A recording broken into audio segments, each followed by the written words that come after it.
ஜோதிட வாஸ்து கன்சல்டன்ட் சென்னையிலிருந்து. இப்போ பார்த்தீங்கன்னா இந்த மாதம் பார்த்தீங்கன்னா நம்ம அந்த ஐப்பசி மாத பலன்களை தான் பார்க்க போகிறோம். அதுக்கு முன்னாடி இந்த ஐப்பசி மாதம் பார்த்தீங்கன்னு வச்சுக்கிங்களேன், பொதுவாக என்னென்னாக்கா இந்த ஐப்பசி மாதம் பார்த்தீங்கன்னா நிறைய விழாக்கள் உள்ள மாதம். ஏன்னா இந்த மாதத்தில் தான் பார்த்தீங்கன்னா தீபாவளி, பசங்களுக்கெல்லாம் ஒரே கொண்டாட்டம், எப்போ பட்டாசு வாங்கி தருவாங்கன்னு சொல்லிட்டு. ஏன்னா இந்த மாதம் நிறைய பலகாரங்கள் எல்லாம் செய்வாங்க, நிறைய ஸ்வீட்ஸு, நிறைய இனிப்பு பலகாரங்கள் இந்த மாதத்தில் நிறைய இருக்கும். அதே போல் நல்லா பார்த்தீங்கன்னா நல்ல அந்த முறுக்கு, அதிரசம், ஒட்டவடைன்னு சொல்லிட்டு அப்படியே இந்த வறுத்த உணவுகளை அதிகமாக நம்ம எடுத்துப்போம். மேலும் பார்த்தீங்கன்னா குடும்பத்தில் எல்லாருக்கிட்ட ஒரு மகிழ்ச்சி இந்த காலத்தில் ரொம்ப அதிகமாக இருக்கும். குடும்பத்தில் பார்த்தீங்கன்னா மகிழ்ச்சி இருக்குது. ஏன்னா தீபாவளிக்கு போனஸ் கொடுப்பாங்க, நிறைய பேர் பண்டு போட்டிருப்பாங்க. இது எல்லாமே இந்த மாதத்தை சிறப்பிக்க கூட ஒவ்வொரு காரணம் இருக்குது. அதே போல் தான் பார்த்தீங்கன்னா இந்த ஐப்பசி மாதம் பார்த்தீங்கன்னா நிறைய கிரக மாற்றங்களும் இருக்குது. ஏன்னா இந்த குரு பகவான் பார்த்தீங்கன்னு வச்சுக்கோங்க, அதிசாரமாக கடகத்தில் வர்றார், ஐப்பசி மாத தொடக்கத்திலே வந்துடுறார்.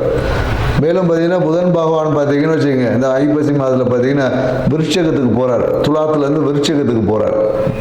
மேலும் செவ்வாய் பகவானும் பார்த்தீங்கன்னா இந்த மாதம் துலா ராசியிலேருந்து விருட்சகத்தில் போய் ஆட்சியாக உட்கார போகிறார். மேலும் பார்த்தீங்கன்னு வச்சுக்கோங்க, சுக்கிர பகவானோட பயிற்சியும் இருக்குது. ஏன்னா சுக்கிர பகவான் பார்த்தீங்கன்னா நவம்பர் 2ஆம் தேதி பார்த்தீங்கன்னா கன்னியிலேருந்து துலாத்துக்கு வர்றாரு ஆட்சியாக. ஸோ மேலும் பார்த்தீங்கன்னா சூரிய பகவான் பார்த்தீங்கன்னா ஐப்பசி மாதம் எப்போதும் துலா ராசியில் இருப்பார். ஏன்னா துலா ராசியில் பார்த்தீங்கன்னா சூரிய பகவான் நீசம். ஸோ இப்படி இவ்வளோ கிரக மாற்றங்கள் இந்த மாதத்தில் இருக்கிறதுனால நிறைய விஷயங்கள் இந்த மாதத்தில் நடக்க போகுதுன்னு சொல்லலாம். எல்லா ராசிக்காரர்களுக்கும் ஏதோ ஒரு விதத்தில் ஆரம்ப கட்டங்களில் நிறைய நற்பலன்களும், மாத பாதிக்கு அப்புறமா சில நற்பலன்கள் குறையவும் வாய்ப்பு இருக்குது. சில ராசிக்காரர்கள் பார்த்தீங்கன்னா ஆரம்ப கட்டத்தில் நற்பலன்கள் கொஞ்சம் கம்மியாக இருக்கும். ஒரு மாத நடுவில் அப்புறமா பார்த்தீங்கன்னு வச்சுக்கோங்க, பாதிக்கு மேலே பார்த்தீங்கன்னா நற்பலன்கள் அதிகமாக கிடைக்கக்கூடிய வாய்ப்புகள் எல்லாமே இருக்குது. பொதுவாக இந்த தீபாவளிக்கு பார்த்தீங்கன்னா நம்ம யம தீபம் ஏற்றுவோம். ஏன் இந்த யம தீபம் ஏற்றணும் அப்படின்றதுக்கெல்லாம் நிறைய விளக்கங்கள் இருக்குது.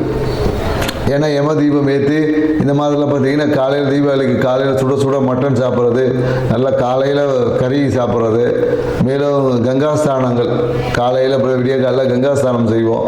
ஸோ இந்த மாதிரி நிறைய நிகழ்வு எல்லாமே இந்த மாதத்தில் இருக்கும். இந்த இதெல்லாம் ஏன் செய்யணும் அப்படின்ற ஒரு இருக்குது. ஏன்னா இதுக்கு ஆன்மீகத்தில் நிறைய விஷயங்கள் சொல்லியிருப்பாங்க. ஏன்னா நரகாசுரனை வதம் பண்ணதுனால நம்ம அதை கொண்டாடுறோம் அப்படின்னு சொல்கிறாங்க. இங்கே நரகம் என்ன சொல்லுவோம்னா, நம்ம இருட்டு, குளிர்ச்சி, இது ரெண்டு தான் நரகம். ஏன்னா இருட்டில் தான் பார்த்தீங்கன்னா பயம் இருக்கும். ஏன்னா நரகத்தில் பயம் இருக்கும் இல்லையா, சொல்லியிருப்பாங்க எண்ணெய் டஸ்ட்டில் போட்டு வறுப்பாங்கன்னு சொல்லி, அந்த பயம். அதே போல் குளிர்ச்சியில் பார்த்தீங்கன்னு வச்சுக்க, நமக்கு உடம்பு நடுங்கி நம்மளுடைய ரொம்ப சோம்பலாக இருக்கும். ஏன்னா இந்த ஐப்பசி மாதத்துக்கு அப்புறம் பார்த்தீங்கன்னா இருட்டோட தன்மை அதிகமாக இருக்கும், பகலோட தன்மைகள் குறையும். வெப்பத்தோட தன்மையில் காற்றுலேயே பார்த்தீங்கன்னா ஒரு சில்லு காற்றடிக்கும். காற்றுல பார்த்தீங்கன்னா குளிர்ச்சி, ஈரப்பதம் அதிகமாக இருக்கும். ஸோ அப்போ இந்த விஷயங்களை, ஏன்னா இது எல்லாமே பருவகால மாற்றங்களுக்கு ஏற்றாப்படி நம்மளுடைய வாழ்க்கை முறையில் சில மாற்றங்களை செய்து கொண்டால் நம்ம வாழ்க்கை சிறப்பாக இருக்கும். அப்படின்றதுனால தான் சில நிகழ்வுகளை அந்த பருவகால மாற்றத்தின் தொடக்கத்தில் நம்ம செய்வோம். ஏன்னா நம்ம தீபாவளி அன்னைக்கு கங்காஸ்தானம் குளிச்சிடுவோம், அதோட கிடையாது. கங்காஸ்தானம்லாம் அதுக்கப்புறம் பார்த்தீங்கன்னா நைட்டு எல்லாம் 10 மணிக்கு 11 மணிக்கு சில பேர் சாயந்தரம் தான் குளிக்கிறாங்க. ஸோ அப்போ என்னென்ன இந்த காலகட்டத்தில் கங்காஸ்தானம் என்பதுக்கு குளிக்கணும், சுடு தண்ணியில் குளிக்கணும். ஏன்னா கங்காஸ்தானம்னாவே சுடு தண்ணியில் குளிக்கிறது தான். ஏன்னா அதுக்கு பின்னாடி பெரிய உடனே கங்காஸ்தானம்னா அப்படியே அதுக்கெல்லாம் கேட்காதுங்க. ஏன்னா அதுக்கு பின்னாடி மிகப்பெரிய மருத்துவ விஷயங்கள்லாம் இருக்குது, நிறைய இருக்குது. ஏன்னா இந்த காலகட்டம் குளிர்காலம், இந்த காலத்தில் போயிட்டு நான் குளிர்ந்த தண்ணியில் தான் குளிப்பேன்னா நிறைய வாதம் சார்ந்த விஷயங்கள் வந்துடும். ஸோ அதனால் மிதமான சூடுள்ள தண்ணியை குளிக்கணும் அப்படின்ற ஒரு அறிவியல் விஷயத்தையும் புரிஞ்சுக்கணும். மேலும் இந்த காலகட்டத்தில் என்னென்னாக்கா வறண்ட உணவுகள், அதாவது இந்த காலத்தில் போயிட்டு நான் பழம் சாப்பிட்டாலும் சளி பிடிச்சிடும். ஃப்ரூட்ஸ்லாம் அதிகமாக இந்த காலகட்டம் எடுக்கக்கூடாது.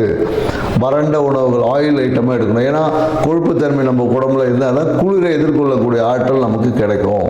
அப்படின்றதுனால தான் வறண்ட மட்டன் சாப்பிட்றது, வறண்ட முறுக்கு அதிரசம் இனிப்பு உணவுகளை சேர்த்துக்கொள்ளும் போது நம்மளுடைய உயிர்த்தன்மை நல்லா இருக்கும் அப்படி. ஏன்னா ஆன்மீகம் சார்ந்த விஷயத்தில் நிறைய விளக்கங்கள் நிறைய பேர் கொடுத்துருப்பாங்க. ஸோ நம்ம இது வாழ்வியல் சார்ந்த விஷயத்தில் ஒரு சிறிய விளக்கத்தை நம்ம புரிஞ்சுக்கணும். எதுக்கு இந்த காலகட்டத்தில் பொங்கல் அப்போ ஏன் பொங்கல் தான் செய்கிறோம் இல்லையா, அப்போ ஏன் அதிரசம் முறுக்கெல்லாம் செய்கிறதில்லை நம்ம.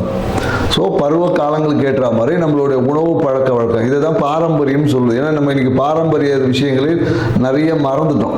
தீபாவளி வந்தால் ஒரு சினிமா பார்க்குறதோட முடிஞ்சு போச்சு. போய் புது படம் பார்த்துட்டு 4 பட்டாசு வெடிச்சுட்டு கவர்மெண்ட் கவுந்தடிச்சு படுத்துக்க வேண்டியதாக இருக்குது. ஸோ இது வாழ்க்கையில் நம்ம முன்னோர்கள் நமக்கு கொடுத்த வரக்கூடிய காலங்களை எதிர்கொள்ளக்கூடிய ஆற்றல் நம்ம ப்ரிப்பரேஷன். ஏன்னா மார்கழி மாதம் குளிர் தாங்க முடியாது. அதுக்கான ப்ரிப்பரேஷனை முன்னாடியிலேருந்து இந்த காலகட்டத்தில் நம்ம தொடங்கும். ஏன்னா அடுத்தது கார்த்திகை மாதம். அப்போ பார்த்தீங்கன்னா கார்த்திகை தீபம் ஏற்றுவோம். ஸோ வெளிச்சத்தை வெப்பத்தை அதிகம் பண்ணுவோம். ஸோ இந்த மாதிரியான நிகழ்வு எல்லாமே இருக்குது என்ற ஒரு புரிதலோட இந்த ஐப்பசி மாத ராசி பலன்கள் ஒவ்வொரு ராசிக்கும் என்ன மாதிரி இருக்குன்றதை நம்ம பார்க்க போகிறோம். வாங்க வீடியோக்குள்ள போகலாம். அவிட்ட நட்சத்திரம், குறிப்பாக அவிட்ட நட்சத்திரம் பார்த்தீங்கன்னா 1, 2 பாதம் 3, 4 பாதம் இது ரெண்டுமே 2 ராசியில் வரும். இந்த 2 ராசி அவிட்டம் 1, 2 பாதத்தில் இருக்கக்கூடிய அவிட்ட நட்சத்திரக்காரங்கள் இந்த காலகட்டம் பார்த்தீங்கன்னா தொழிலில் ஒரு புதிய முயற்சி எடுத்திருப்பாங்க. தொழில் சார்ந்த விஷயத்தில் எடுத்த முயற்சிகள் எல்லாமே வெற்றி அடையும் சொல்ல முடியும். அதே போல் என்னென்னாக்க குறிப்பாக இந்த காலத்தில் ஒரு ப்ரொமோஷன் வரா மாதிரி இருக்கும்.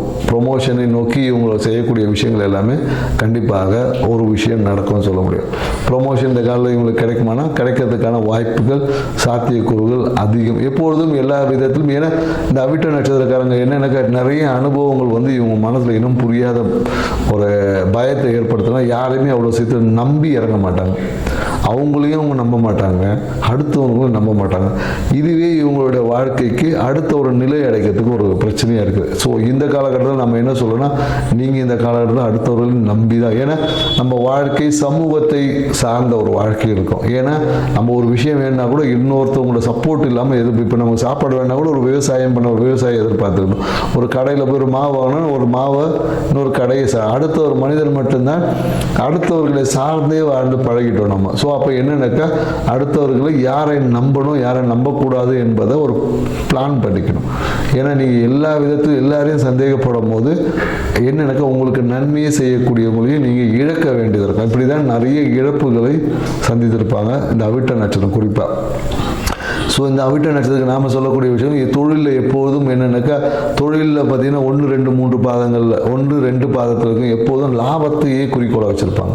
இவங்க எவ்வளோ லாபம் வரும் எவ்வளோ ப்ராஃபிட் வரும் அப்படியேன்னு பார்த்துருவோம். இதே 3, 4 பாதம் வச்சு தொழில் என்ன செய்யலாம் என்ன பண்ணணும் ஏது பண்ணணும் இப்படி இருப்பாங்க. அதனால் பார்த்தீங்கன்னா இந்த 3, 4 பாதத்தில் இருக்கக்கூடிய அவிட்ட நட்சத்திரக்காரங்க பார்த்தீங்கன்னா எப்படியும் பார்த்தீங்கன்னா ஜெயிச்சிருவாங்க. 1, 2 பாதத்தில் இருக்கவங்க பார்த்தீங்கன்னா எப்போதும் கேள்வி கேட்டு எனக்கு எவ்வளோ கிடைக்கும் எனக்கு எவ்வளோ கிடைக்குன்னு கேட்டு கடைசி வரையும் கேட்டுகிட்டே இருப்பாங்க. அதோட முயற்சி செய்வது கிடையாது. ஸோ ஆனால் 3, 4 பாதத்தில் இருக்கிறவங்க பார்த்தீங்கன்னா எடுத்த முயற்சிகளை அடித்து தும்சம் பண்ணி ஜெயிச்சிருவாங்க. இந்த காலங்களில் என்னென்னாக்கா முயற்சிகளில் சிறிய தடைகள் வரும். அந்த தடையை தகர்த்தெறியதுக்கு நீங்கள் என்ன விநாயகருக்கு ஒரு சிதறத்தங்க உடைச்சிட்டு போயிட்டே இருக்கு. ஏன்னா சட்ட ரீதியான விஷயங்களில் கொஞ்சம் கரெக்டாக இருக்கணும். ஏன்னா சட்டத்தை நம்ம கையில் எடுக்கக்கூடாது. ஏன்னா சட்டம் சார்ந்த விஷயத்தில் அதோட ரூல்ஸ் அண்ட் ரெகுலேஷன் பிரகாரம் செய்யும் போது நீங்கள் எதிர்பார்த்த இந்த தொழிலில் இருக்கும். அதே போல் என்னென்னா தொழிலில் குறிப்பாக 3, 4 பாதம் இருக்கணும்னா இந்த தம்பி தங்கையோட சேர்ந்து பார்ட்னர்ஷிப் செய்கிறது இவங்களுக்கு ஏற்புடையதாக இருக்காது. அதை செஞ்சாங்கன்னா தொழில் அடுத்த ஒரு நிலைக்கு போகாது. ஆரம்பத்தில் அப்படியே தடையாக நிற்கும். ஸோ அதனால் இந்த காலகட்டம் புதிய தொழில் முயற்சிகளை செய்யக்கூடிய ஒரு காலகட்டமாக இருக்குது. ஆனால் சிறிய தடைக்கு அப்புறம் வெற்றி என்பது உறுதியாக சொல்லும்.